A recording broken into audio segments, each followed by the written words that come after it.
Radio Web Passion. La chronique ciné. Bonjour. Parmi les sorties en salle de ce mercredi 19 avril 2017, nous vous proposons Sous le même toit de Dominique Farrugia avec Gilles Lelouch et Louise Bourgoin. Delphine et Yvan divorcent d'un commun accord. Pour eux, comme pour leurs deux enfants, Violette et Lucas, la séparation se déroule dans le calme. Sa situation financière devenant critique, mais étant tout de même propriétaire de 20% de la maison, Yvan décide de retourner vivre avec Delphine. Les deux ex vont alors découvrir les joies de la colocation forcée. Un film donc au sujet difficile et traité avec bonne humeur, où l'on suit ce couple légèrement déjanté. Bref, un film à voir absolument, où on passe donc un bon moment, et puis finalement, c'est ça l'essentiel. Delphine ? Mais qu'est-ce que tu fais là? C'est qui lui ? Mon maman. Oui. Dites-moi, vous êtes médecin, c'est ça ? Oui. En ce moment, j'ai beaucoup de peine à respirer. Ah bon? C'est grave. Moi, je sais pas. Et je vais vous faire, vous allez mieux vous rendre compte. Bon, Yvan. Oui. Casse-toi. En ce qui concerne l'appendicite, on peut l'avoir à n'importe quel âge ? Parce que moi, ça me titille, c'est comme si ça me picotait un peu des fois en bas de l'aine.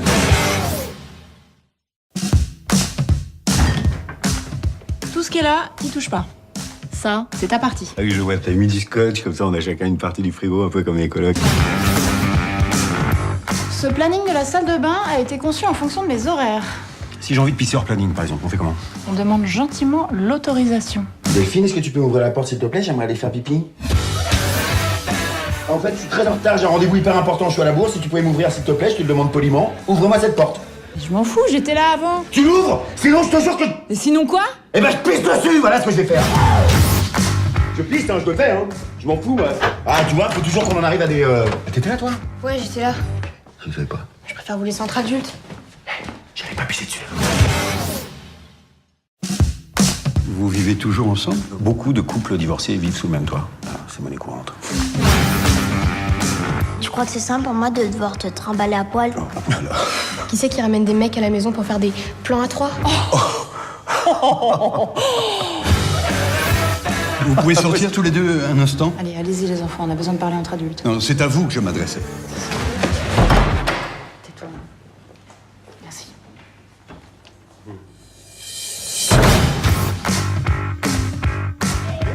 Vous voulez que j'avertisse les services sociaux ? Non, non, ça ira. On va se débrouiller. Cessez le feu. Un film d'Emmanuel Courcol avec Romain Duris et Céline Salette. 1923. Georges, héros de 14 fuyant son passé, mène depuis 4 ans une vie nomade et aventureuse en Afrique lorsqu'il décide de rentrer en France. Il y retrouve sa mère et son frère Marcel, invalides de guerre, murés dans le silence. Peinant à retrouver une place dans cette après-guerre où la vie a continué sans lui, il fait la rencontre d'Hélène, professeure de langue des signes, avec qui il noue une relation tourmentée. Cessez le feu est un film centré sur le traumatisme et la reconstruction. Il bénéficie d'une belle écriture, des mains d'Emmanuel Courcol lui-même. Avec une certaine pudeur, évitant toute sensiblerie facile et tout héroïsme mal placé, le réalisateur délivre un drame qui ne manque pas d'allure. T'es guère bavard. 4 ans là-bas, ça se raconte pas comme ça. Et tout ça, ça vient d'où? De la région de Bonny. Et vous en aurez d'autres? Non. Vous n'en tournez pas là-bas? Tu veux tirer? Vas-y. Tire. Faut le prendre comme il est, ton frère. Alors y a rien à faire. Le plus important, c'est qu'il soit en vie. Heureusement qu'il y a ses cours. Et puis Madeleine. Il paraît qu'elle est jolie. Jolie. Mademoiselle! Il va retrouver la parole. C'est juste une question de temps. Ah oui? Bien sûr. On en prend rayé, moi aussi. Ça dépend de vous.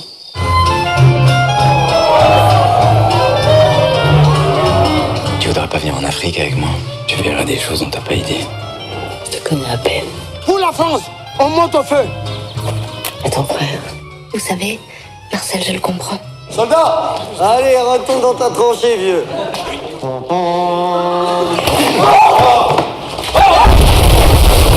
Il aurait fallu qu'on revienne comment? Les sourires aux lèvres? Comme si on rentrait d'une partie de campagne? Je sais très bien ce que vous avez vécu. Je l'ai vu de près. Qu'est-ce que t'as vu? Tu y étais dans la tranchée? Personne sait. Personne ne peut savoir.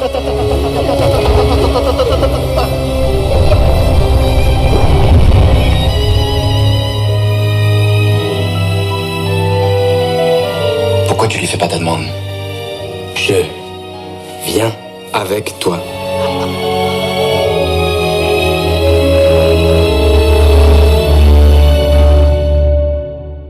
L'éveil de la permaculture est un très bon documentaire sur une technique permettant de cultiver le sol en le respectant, en accord avec l'environnement et en obtenant de très bons rendements, et dont la journée internationale est le 7 mai.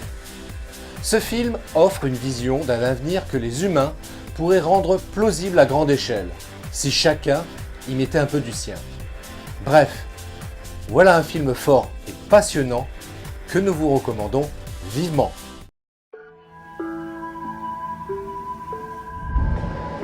Les océans sont en train de mourir. On est en train de perdre entre 40, 50, 60, 70% des espèces en quelques décennies. Si on ne fait rien, nous disparaissons, ainsi que tous les grands végétaux, les grands animaux. Toutes les cultures anciennes qui ont disparu ont à un moment ou à un autre épuisé leurs ressources. Est-ce que c'est maintenant le moment de faire des choix pour la vie? Qu'est-ce qu'on va faire avec cette vie? Parce qu'elle est courte, elle est précieuse. On a entendu parler de la permaculture. Je me dis, super, voilà, je vais apprendre à faire un potager correctement, avec des bonnes techniques, tout ça. Et puis au bout d'un ou deux jours, je me suis rendu compte que c'était un projet de vie qui est complètement différent. Les systèmes humains, en termes de production, sont inefficaces. L'agriculture, c'est 15 calories pour en sortir une. Alors que les systèmes naturels, eux, sont d'une efficacité incroyable. Dans la nature, tout est recyclé d'une façon ou d'une autre. On est capable d'aménager le paysage pour le rendre plus productif, plus écologique. La permaculture s'inspire des méthodes ancestrales d'agriculture et même pré-agricole, mais aussi des connaissances scientifiques très modernes. C'est l'idée de recréer un écosystème productif et durable. Il y a la compréhension au niveau intellectuel, mais aussi au niveau émotionnel, le vécu humain. C'est une nouvelle culture même de l'imaginaire. Et donc, il y a une créativité incroyable. J'ai envie d'y croire qu'on est capable de se mettre dans cette petite brèche là, tous ensemble. C'est ça qui m'intéressait, c'est ça qui me manquait en fait dans la vie. On est capable de construire des cathédrales, on est capable de faire toutes ces choses-là, il faut le faire. This is possible. There's a new world that we can create. Let's get about doing it. That's pretty exciting.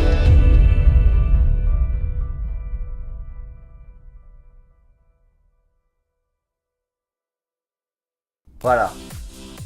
Faites votre choix et bon film.